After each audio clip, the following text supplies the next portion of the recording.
Hello everyone.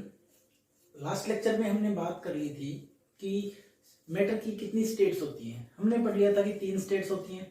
ठीक है, कौन कौन सी स्टेट्स थी? देखो, स्टेट्स ऑफ मैटर क्या थी? States of matter, states of matter क्या थी? 3। कौन कौन सी थी? 3 स्टेट्स ऑफ मैटर थी। तीनों को देखते हैं अभी। सबसे पहली कौन सी थी? Solid state. फिर कौन सी थी? लिक्विड। और लास्ट कौन सी थी? Gaseous state. ठीक है, हमने तीनों स्टेट्स को बारी बारी से पढ़ लिया था। तीनों की प्रॉपर्टीज पढ़ ली थी कि तीनों स्टेट में क्या क्या प्रॉपर्टीज और क्या क्या डिफरेंस है प्रॉपर्टीज के अंदर, है ना। अब जब हम स्टेट्स के बारे में पढ़ चुके हैं तो हमें हमारे मन में कुछ और भी चीजें देखने को मिलती होगी। कुछ क्वेश्चंस आते होंगे, कुछ क्वेश्चन आपके, कुछ सवाल आपके मन में उठते होंगे कि हमने बर्फ भी देखी है, हमने पानी भी देखा है और हमने पानी के वेपर्स भी देखे, तो क्या ऐसा पॉसिबल है कि मैटर अपनी स्टेट चेंज कर सकता हो? तो क्वेश्चन जो हमारे माइंड में आता है वो क्या होता है? Can matter changes it's state? कि क्या मैटर अपनी स्टेट को चेंज करता है, यानी कि मैटर अपनी स्टेट को चेंज करता है क्या? ये क्वेश्चन हमारे माइंड में बार बार आता है। ठीक है, तो अब एक चीज देखते हैं भाई। इस क्वेश्चन का आंसर देखने के लिए हम लोग क्या करते हैं? आइस लेते हैं। हमारे घर में आइस मिल जाती है, सबके पास मिल जाती है। फिर हम क्या करते हैं? उसको थोड़ा सा हीट करते हैं। आइस को तब तक हीट करते जाते हैं कि जब तक कि वो किस में कन्वर्ट ना हो जाए? वाटर। आइस कौन सी फॉर्म में है? कौन सी स्टेट में? सॉलिड स्टेट में। वाटर कौन सी स्टेट में है? लिक्विड स्टेट में। देखो, सबसे पहला काम क्या करना है? आइस लेना है, एक कंटेनर लेना है। कंटेनर बोले तो एक बर्तन लेना है। ठीक है, एक बीकर ले लो, बर्तन ले लो, कंटेनर ले लो जिसके अंदर आइस रखी हो। ठीक है, अब सबके फ्रीजर में रखा हो ना, फ्रिज में पानी जमाने वाला बर्तन होता है, उस बर्तन में आइस होती है। वो आइस ले लो, उसको डायरेक्ट हीट करो। ठीक है, जैसे जैसे टेम्परेचर बढ़ता चला जाएगा, होगा क्या? पानी क्या, बर्फ पिघलना शुरू हो जाएगी और पानी में कन्वर्ट होना शुरू हो जाएगी। अब ध्यान देखो, ध्यान से देखो होता क्या है। जैसे जैसे सॉलिड्स का टेम्परेचर इंक्रीज करते हैं तो उनकी जो पार्टिकल्स होते हैं, उनके पास जो काइनेटिक एनर्जी होती है वो भी इंक्रीज करना शुरू करती है। अब ध्यान से सुनना, जो बात मैं बोलने जा रहा हूं बहुत ही इंपॉर्टेंट है कि एक वर्ड होता है काइनेटिक एनर्जी। हर एक पार्टिकल के पास, एवरी पार्टिकल्स के, कोई भी पार्टिकल हो, एवरी पार्टिकल, उसके पास कुछ ना कुछ काइनेटिक एनर्जी तो होती ही है। कुछ ना कुछ काइनेटिक एनर्जी होती ही है। ठीक है, होती ही है। कुछ ना कुछ काइनेटिक एनर्जी तो होती है, चाहे वो सॉलिड स्टेट पे हो, चाहे वो रेस्ट पे हो, चाहे वो मोशन में हो, उसके पास कुछ ना कुछ काइनेटिक एनर्जी तो होती है। अब जैसे ही हमने हीट किया, अब मान लो मेरे पास ये बीकर था, इसके अंदर आइस थी। ठीक है, मैंने इसको क्या किया? हीट करना शुरू कर दिया। ठीक है, मैंने इसको हीट कर दिया। जैसे ही टेम्परेचर बढ़ रहा है, यानी बात कर रहा हूं किस चीज की? टेम्परेचर को जैसे ही मैं इंक्रीज कर रहा हूं, यानी गैस का नॉब जो उसको घुमा रहा हूं, हाई कर रहा हूं, यानी ज्यादा हीट हो रहा है। जैसे जैसे टेम्परेचर इंक्रीज होगा तो क्या होगा? जो काइनेटिक एनर्जी होगी पार्टिकल्स की वो भी इंक्रीज होगी। Temperature increases, therefore kinetic energy of particles also increases. ठीक है, कि अगर टेम्परेचर इंक्रीज होता है तो पार्टिकल्स की काइनेटिक एनर्जी भी इंक्रीज होती है। ठीक है, सिंपल सी चीज है, ये चीज हमें समझ में आ गई। और क्या करते हैं? जैसे ही उनकी काइनेटिक एनर्जी बढ़ती है, ये पार्टिकल्स क्या करते हैं? Particles starts vibrating. Particle starts vibrating, और वो वाइब्रेशन शुरू कर देते हैं। यानी आपने देखा होगा ना, जैसे पानी को गर्म करते हैं या आइस को गर्म करते हैं, फिर क्या होता है? पानी उबलना शुरू हो जाता है। पानी, आइस पिघल के लिक्विड बन जाती है। लिक्विड को फर्दर हीट करोगे, पानी उबलना शुरू हो जाएगा। हमें दिखता है ना कि पानी बिल्कुल उबल रहा है, उसके पार्टिकल्स इधर उधर नाच रहे हैं, ऐसा लगता है जैसे वो नाच रहे हो। सेम काइंड ऑफ थिंग होती है यहाँ पे। काइनेटिक एनर्जी पार्टिकल की इंक्रीज होती है जैसे जैसे टेम्परेचर इंक्रीज करते हैं, और पार्टिकल स्टार्ट करना कर देते हैं क्या? वाइब्रेशन स्टार्ट करना शुरू कर देते हैं। विद क्या करते हैं? Vibrating with greater speed. Greater speed यानी ज्यादा स्पीड के साथ वो वाइब्रेशन शुरू कर देते हैं। पहले वैसे तो पार्टिकल के पास कुछ ना कुछ काइनेटिक एनर्जी होती है, मतलब वो बिल्कुल धीरे धीरे धीरे धीरे वाइब्रेट करते हैं, लेकिन जैसे ही उनको काइनेटिक एनर्जी उनकी इंक्रीज होती है, टेम्परेचर इंक्रीज करते हैं, तो वो बहुत जल्दी जल्दी वाइब्रेट करना शुरू कर देते हैं। तब क्या होता है, जो पार्टिकल्स होते हैं, जैसे जैसे अब काइनेटिक एनर्जी इंक्रीज हो रही है, तो जो एनर्जी सप्लाई हम कर रहे हैं हीट से, जो एनर्जी हम हीट से सप्लाई कर रहे हैं, पार्टिकल्स क्या करते हैं, उससे निकल जाते हैं, बाहर निकल जाते हैं। कैसे? जब वो अपने आपस के फोर्स ऑफ अट्रैक्शन को तोड़ देते हैं। यानी फोर्स ऑफ अट्रैक्शन से जब ये वाली एनर्जी पार्टिकल्स के बीच के फोर्स ऑफ अट्रैक्शन से ज्यादा हो जाती है, यानी जो हीट हम सप्लाई कर रहे हैं वो किससे ज्यादा हो जाए, जो पार्टिकल्स है उनके बीच का जो फोर्स ऑफ अट्रैक्शन है जिससे वो बंधे हुए हैं, अगर उससे ज्यादा हो जाए तो क्या हो जाएगा, पार्टिकल फ्रीली मूव करना स्टार्ट कर देंगे, यानी दूर दूर हो जाएंगे। एक स्टेज ऐसी आएगी जब सॉलिड मेल्ट होना शुरू हो जाएगा, यानी एक स्टेज क्या आ जाएगी, व्हेन सॉलिड क्या शुरू कर देगा, सॉलिड स्टार्ट्स मेल्टिंग। यानी एक स्टेज ऐसी आ जाएगी जहां पे सॉलिड मेल्ट होना शुरू हो जाएगा, यानी पिघलना, बर्फ पिघलनी शुरू हो जाएगी। और उस टेम्परेचर को, the minimum temperature at which A solid melts to become a liquid at the atmospheric pressure is called its melting point। यानी कि अब हमें जो एक डेफिनेशन देखनी है, जो इंपॉर्टेंट डेफिनेशन है वो देखनी है, वो मैं बताने जा रहा हूं कि क्या है मेल्टिंग पॉइंट, क्या होता है किसी भी सब्सटेंस का मेल्टिंग पॉइंट, क्या होता है किसी भी सॉलिड का मेल्टिंग पॉइंट क्या है, उस चीज को मैं अभी लिखने जा रहा हूं, उसकी डेफिनेशन बताऊंगा। ठीक है, melting point of a substance simple है, बहुत ही सिंपल है। हमने हीट किया, इसको मेल्ट हो गई, तो वो किसी न किसी टेम्परेचर पे तो मेल्ट हो ही है ना। कहने का मतलब क्या है कि एक पर्टिकुलर टेम्परेचर होगा जिसके ऊपर वो मेल्टिंग शुरू हुई होगी। तो ये क्या बोल रहा है, डेफिनेशन क्या है किसकी, मेल्टिंग पॉइंट की, melting point of solids. Solid का मेल्टिंग पॉइंट क्या होता है वो लिखने जा रहा हूं, the minimum temperature, the minimum temperature at which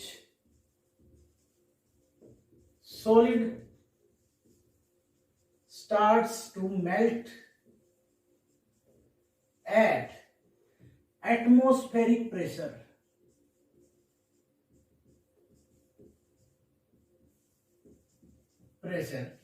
is known as its melting point।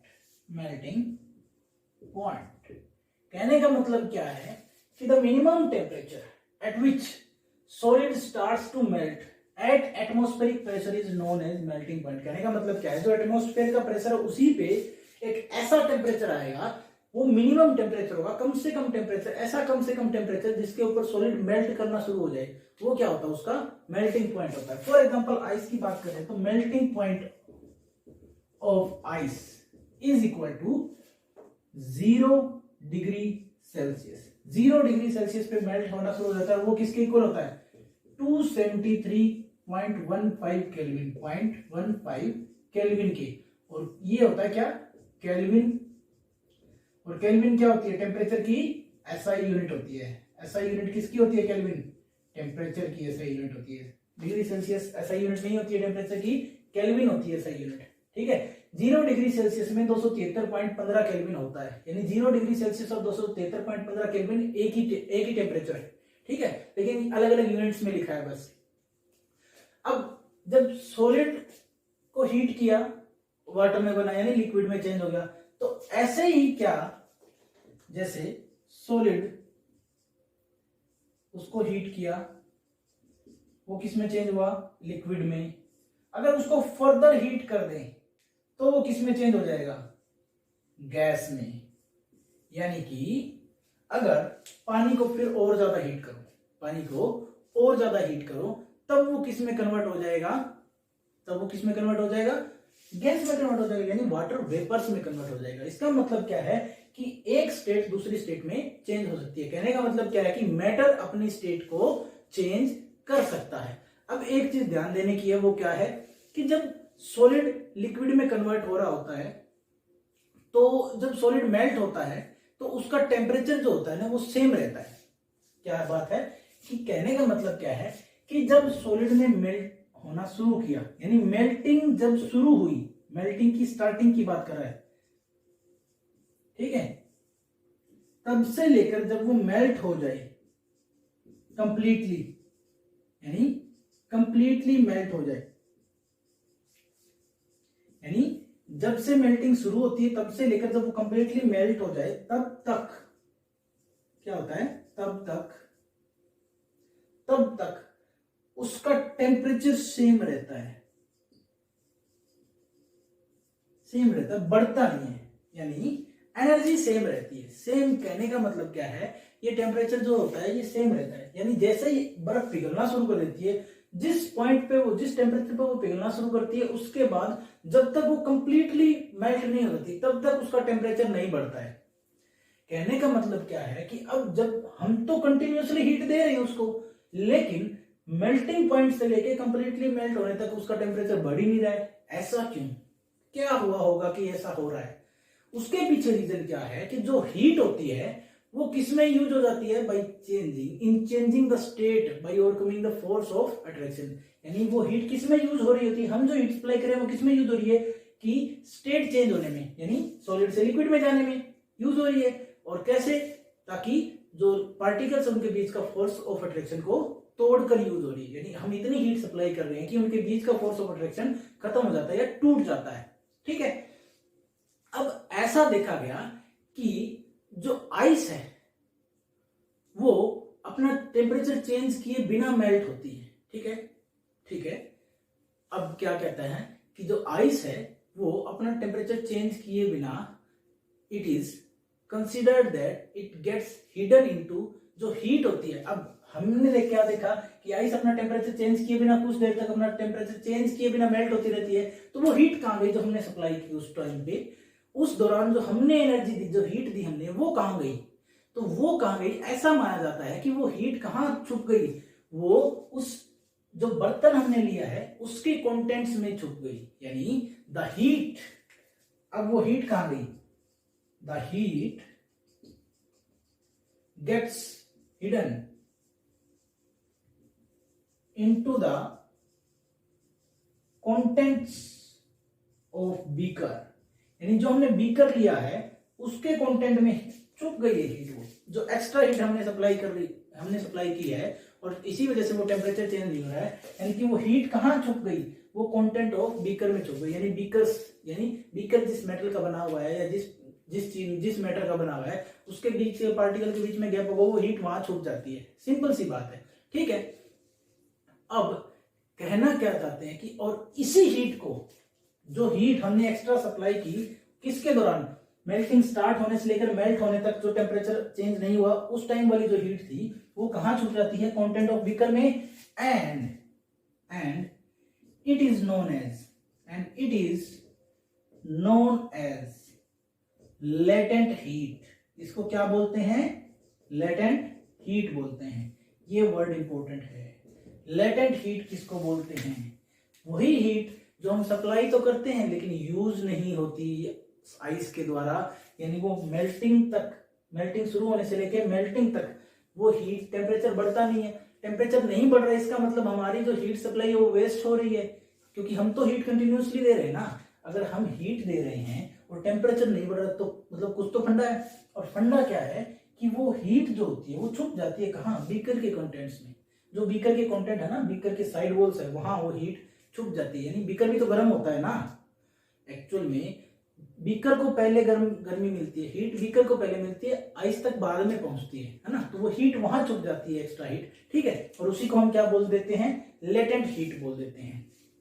अब सॉलिड से लिक्विड में चेंज होने वाली जो ये प्रोसेस है, उस प्रोसेस को क्या बोलते हैं? ध्यान से देखो भाई, इसका स्क्रीनशॉट ले लो पहले तो, ठीक है। हो गया? अब मैं इसको रब कर रहा हूं।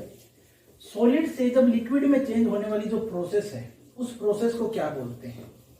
सॉलिड से लिक्विड में चेंज होने वाली जो प्रोसेस है, यानी जब सॉलिड लिक्विड में चेंज हो जाए तो उस प्रोसेस को भी तो कोई नाम दिया है, वो नाम क्या है? उस प्रोसेस को बोलते हैं फ्यूजन। यानी कि सॉलिड फ्यूज हो जाता है और किस में कन्वर्ट हो जाता है? लिक्विड में कन्वर्ट हो जाता है। सॉलिड अगर लिक्विड में डायरेक्टली कन्वर्ट हो रहा है तो उसको क्या बोलते हैं? अगर सॉलिड डायरेक्टली लिक्विड में कन्वर्ट हो रहा है तो उसको क्या बोलते हैं? फ्यूजन बोलते हैं। ठीक है, अब देखेंगे ये प्रोसेसेस क्या क्या हैं। ठीक है, अभी तक हम सॉलिड और लिक्विड की बात कर रहे थे, है ना? तो लिखो फ्यूजन क्या होता है। फ्यूजन की डेफिनेशन लिखो कि the process of changing of A solid into liquid state is known as fusion. ठीक है, क्या कहना चाहता है कि वो प्रोसेस जिसके द्वारा एक सॉलिड स्टेट लिक्विड स्टेट में चेंज हो जाए उसको क्या बोलते हैं? फ्यूजन बोलते हैं। क्या बोलते हैं उसको? फ्यूजन बोलते हैं। अब देखो फिर हम बात करते हैं जो सेकंड चीज थी, हमने सॉलिड से लिक्विड तो बना दिया, सॉलिड टू लिक्विड फ्यूजन के द्वारा बन गया क्योंकि हमने हीट दी। जहां भी मैं ये ट्रायंगल का निशान लगाऊं उसका मतलब मैं वहां हीट कर रहा हूं, सिंपल सी बात है। मैं यहाँ डायरेक्ट हीट भी लिख देता हूँ, चलो हीट लिख देता हूँ, यहाँ पे हीट दिया मैंने, फ्यूजन हुआ और सॉलिड लिक्विड में चेंज हो गया। अब क्या मैं इसको और हीट दूं तो ये वेपर में चेंज हो जाएगा यानी गैस में चेंज हो जाएगा। हाँ बिल्कुल ठीक है, पानी को और ज्यादा हीट करो उबलने लगेगा, एक टाइम ऐसा आएगा कि वो उबलने लगेगा और फिर वो किस में चेंज हो जाएगा? वेपर में चेंज हो जाएगा। तो वो टेम्परेचर जिसके ऊपर लिक्विड बॉईल करना शुरू कर देता है एटमॉस्फेरिक प्रेशर पे, उसको क्या बोलते हैं? उस लिक्विड का boiling point.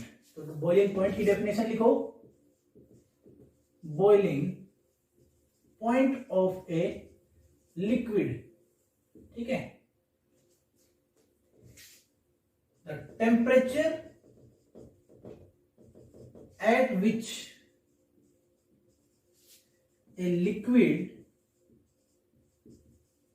starts to boil at atmospheric pressure is known as its boiling point। boiling point क्या माना जाता है? उसका बॉइलिंग पॉइंट माना जाता है। ठीक है, ध्यान से सुनो दोबारा फिर से। बॉइलिंग पॉइंट क्या होता है किसी लिक्विड का? वो टेम्परेचर जिसके ऊपर वो लिक्विड बॉईल करना शुरू कर देता है उस एटमॉस्फेरिक प्रेशर पे, तो उस टेम्परेचर को क्या बोलते हैं हम? Boiling point of that liquid. उस लिक्विड का बॉइलिंग पॉइंट कहते हैं। और वाटर का बॉइलिंग पॉइंट, वाटर का बीपी यानी बॉइलिंग पॉइंट क्या है?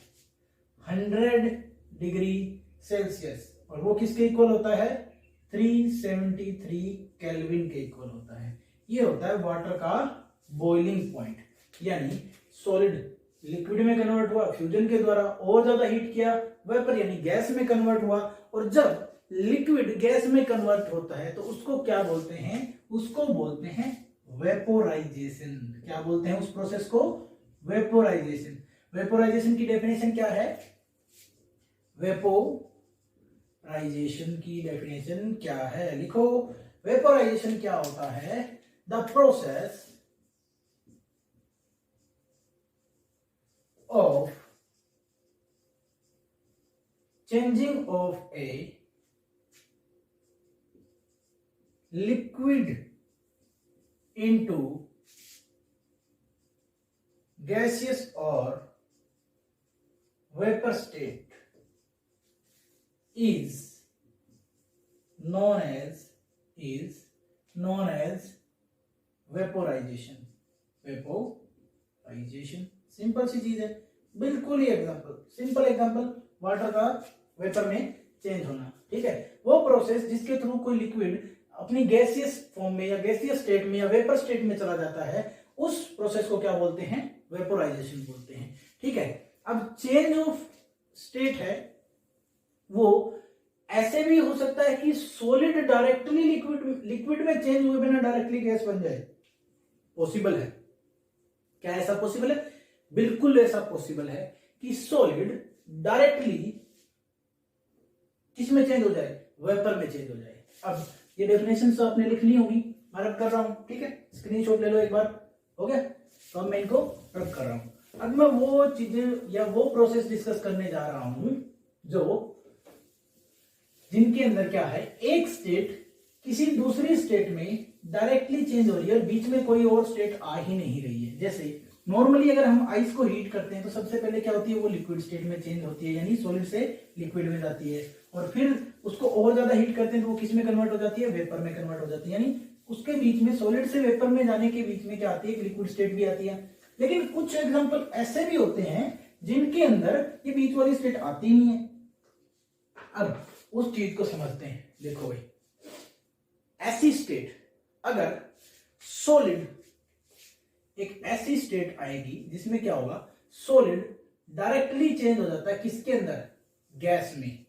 इस प्रोसेस को क्या बोलते हैं, अगर सॉलिड डायरेक्टली गैस में कन्वर्ट हो रहा है तो इस प्रोसेस को क्या बोलते हैं, सब्लिमेशन। क्या बोलते हैं, सब्लिमेशन। यानी कि सॉलिड बिना लिक्विड में चेंज हुए डायरेक्टली किस में चेंज हो गया, गैस में। तो लिखो सब्लिमेशन क्या होता है, सब्लिमेशन मींस, इसकी डेफिनेशन लिखो, सब्लिमेशन की डेफिनेशन क्या है, when A solid directly converts into a gaseous state, directly convert into gaseous state without changing into its liquid state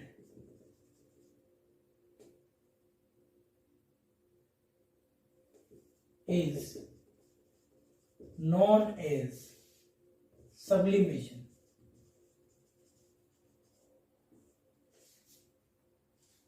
ऐसे लिखो, the process in which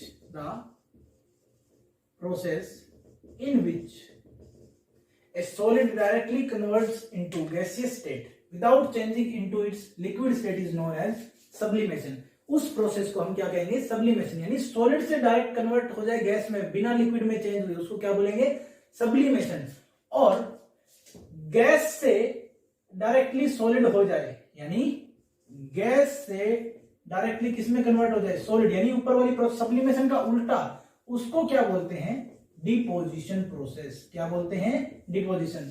same definition, सिर्फ उल्टा हो जाएगा। यानी ए gas, the process in which a gas is directly converted into solid without changing into its liquid state is known as deposition. उस process को क्या बोलेंगे, डिपोजिशन। फिर से सुन लो, डिपोजिशन की डेफिनेशन क्या है, the process in which a gaseous state is directly changes into a solid state without changing into its liquid state is known as deposition. यानी सब्लिमेशन का उल्टा क्या हुआ, डिपोजिशन।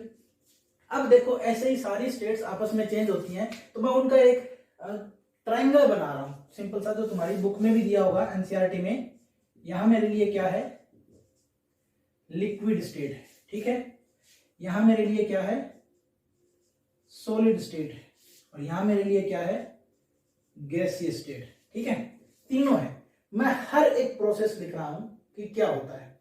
अगर सॉलिड से लिक्विड में कन्वर्ट हो जाए, सॉलिड से लिक्विड में कन्वर्ट हो, तो उस प्रोसेस को क्या बोलते हैं, फ्यूजन, ठीक है। और लिक्विड से गैस में कन्वर्ट हो जाए, उसको क्या बोलते हैं, वेपोराइजेशन, ठीक है। उसमें उसको क्या बोलते हैं, वेपोराइजेशन। और गैस से सॉलिड में कन्वर्ट हो जाए, गैस से सॉलिड में कन्वर्ट हो जाए, मैं ऐसे एरो ऐसे चला रहा हूं, गैस से सॉलिड में कन्वर्ट हो जाए, उसको बोलते हैं डिपोजिशन, ठीक है। अब बात करते हैं रिवर्स प्रोसेस की, इन सब की। अब यहां से चलते हैं, सॉलिड से गैस में कन्वर्ट होने वाली प्रोसेस को क्या बोला जाता है, सॉलिड से डायरेक्ट गैस में कन्वर्ट हो जाए तो क्या बोलते हैं, सब्लिमेशन, सब्लिमेशन। ऐसे ही अगर से लिक्विड में कन्वर्ट हो जाए डायरेक्टली, तब उस प्रोसेस को क्या बोलेंगे हम? गैस से लिक्विड में कन्वर्ट हो तो हम उसको क्या बोलेंगे? Condensation process. क्या बोलेंगे? Condensation process. CONDENSATION, condensation process. और लिक्विड से सॉलिड में चेंज हो जाए, लिक्विड से सॉलिड में चेंज हो जाए तो उस प्रोसेस को हम क्या बोलेंगे? सॉलिडिफिकेशन। सॉलिडिफिकेशन क्या बोलेंगे? सॉलिडिफिकेशन। इस पूरे सारी डेफिनेशंस को, एक डेफिनेशन को याद रखो, उसके बाद इस चार्ट को याद रखो, इस फ्लो चार्ट को या फ्लो डायग्राम को याद रखो और उसके बेस पे आंसर करो कि कौन सी प्रोसेस क्या होती है। ठीक है, तो आप क्या कर दोगे? अब जैसे बहुत सारे हर एक प्रोसेस का कुछ ना कुछ एग्जांपल होता है। जैसे ये सब्लिमेशन वाली प्रोसेस है, आपने घर में कपूर देखा होगा ना, कैम्फर, कैम्फर बोलते हैं कपूर को, ये होता है कपूर। ठीक है, कैम्फर। ये इसको जलाओ, डायरेक्टली किसमें कन्वर्ट होता है? गैस में। सॉलिड से डायरेक्टली गैस में कन्वर्ट होता है। इसका मतलब क्या हुआ? जो सॉलिड से डायरेक्टली गैस में कन्वर्ट हो गया वो क्या होगा? सब्लिमेशन वाला प्रोसेस हो गया। ठीक है, सिंपल है। अब इफेक्ट क्या होगा टेम्परेचर और प्रेशर का? ठीक है, कि जब हम टेम्परेचर या प्रेशर अप्लाई कर देंगे तब इफेक्ट क्या होगा? जब हम अप्लाई करते हैं प्रेशर को और रिड्यूस करते हैं टेम्परेचर को, तो गैस को इजीली लिक्विफाई किया जा सकता है। क्या कहना चाहता है कि gases can be easily liquefied by applying pressure and reducing temperature। यानी गैस को इजीली लिक्विड में कन्वर्ट किया जा सकता है। कैसे? अगर हम उनके ऊपर प्रेशर तो बढ़ा दें और टेम्परेचर को घटा दें, तो क्या होगा? गैस को इजीली किस में कन्वर्ट किया जा सकता है? लिक्विड में कन्वर्ट किया जा सकता है। अब देखो, सॉलिड CO2 के बारे में आपने सुना होगा, solid carbon dioxide. Solid CO2 का मतलब सॉलिड कार्बन डाइऑक्साइड, और इसको ड्राई आइस भी बोलते हैं, ड्राई आइस। ये कंपटीशन वाले एग्जाम में बहुत पूछा जाता है। जब आप 12वीं के बाद नीट PMT का एग्जाम दोगे ना, तब उसमें भी उस टाइप का क्वेश्चन है ये। कि वैसे तो बहुत ही टुच्चा सा क्वेश्चन है, बहुत ही सिंपल सा है कि ड्राई आइस का फॉर्मूला क्या होता है? सबको पता है, सॉलिड CO2 ड्राई आइस है, सिंपल। लेकिन भूल जाते हैं, स्किप कर जाते हैं ना। ये 9th क्लास में इंट्रोड्यूस कर देते हैं कि सॉलिड CO2 को ही ड्राई आइस कहते हैं। ऐसा क्यों? जो सॉलिड CO2 के ऊपर जब हम हाई प्रेशर लगाएंगे तब क्या होगा? ये क्या हो जाएगी? Gets lower to directly gaseous state. ये किसमें कन्वर्टेड हो जाएगी? सॉलिड स्टेट के ऊपर। अगर सॉलिड CO2 पे हम क्या अप्लाई करें? Applying high pressure. High pressure, अगर सॉलिड CO2 के ऊपर हाई प्रेशर अप्लाई कर दें तो ये किसमें कन्वर्ट हो जाएगी? लिक्विड CO2 के अंदर कन्वर्ट हो जाएगी। यानी सॉलिड CO2 यानी ड्राई आइस किसमें कन्वर्ट हो जाएगी? लिक्विड CO2 के अंदर कन्वर्ट हो जाएगी। और जो प्रेशर है उसको कितना तक डिक्रीज कर देंगे हम? 1 एटमॉस्फेरिक प्रेशर तक ले आएंगे। डिक्रीज करते हुए कितना तक कर देंगे? 1 एटमॉस्फेरिक प्रेशर तक ले आएंगे, तब सॉलिड CO2 लिक्विड CO2 में कन्वर्ट हो जाएगी। दैट्स वाई सॉलिड CO2 को हम क्या बोलते हैं? ड्राई आइस बोलते हैं। ठीक है, तब ये किसमें कन्वर्ट हो जाती है? इसमें कन्वर्ट हो जाती है। तो डायरेक्टली गैसियस स्टेट में कन्वर्ट हो जाती है, सॉरी लिक्विड में नहीं, सॉरी गैसियस CO2 में। सॉलिड CO2 को जब हम, सॉलिड CO2 जो कि ड्राई आइस है, जब उसके ऊपर हाई प्रेशर अप्लाई कर देंगे और टेम्परेचर को कम कर देंगे थोड़ा, तो क्या हो जाएगा? ये गैसियस CO2 में कन्वर्ट हो जाएगी, यानी सॉलिड से डायरेक्ट गैस में कन्वर्ट हो जाएगी। और उस प्रोसेस को क्या बोलते हैं? सब्लिमेशन। यानी कि यहाँ सब्लिमेशन प्रोसेस होगी और जो प्रेशर होगा वो हम घटा के कितना तक ले आएंगे? एटमॉस्फेरिक प्रेशर, यानी 1 atm तक ले आएंगे। ठीक है, तो ये था आपका चेंज ऑफ स्टेट्स के बारे में। पूरा का पूरा टॉपिक क्या है कि मैटर अपनी स्टेट्स को चेंज कर सकता है और किन किन स्टेट्स में चेंज कर सकता है, मैंने सारा बता दिया। सारी प्रोसेस यहाँ पे लिख दी है, 6 की 6 प्रोसेस जिनके थ्रू मैटर अपनी स्टेट्स को चेंज कर सकता है, आपस में इंटर कन्वर्ट कर सकते हैं स्टेट्स को। वो सारी की सारी प्रोसेस मैंने लिख दी है। जितनी डेफिनेशन थी मैंने सारी डेफिनेशन लिखवा दी है। अब आपको क्या करना है, आपको अपने नोट्स बनाने हैं, सारी डेफिनेशन सारे टॉपिक के साथ हर एक चीज, और इस डायग्राम को भी अपनी बुक में, अपनी नोटबुक में जरूर बना लेना भाई, ठीक है। फिर मिलते हैं नेक्स्ट लेक्चर में, और नेक्स्ट लेक्चर में हम क्या पढ़ेंगे, इवेपोरेशन को पढ़ेंगे, और इफेक्ट पढ़ेंगे किसका, प्रेशर का और टेम्परेचर का भी, इवेपोरेशन पे क्या इफेक्ट पड़ता है, ठीक है। तब तक के लिए थैंक यू।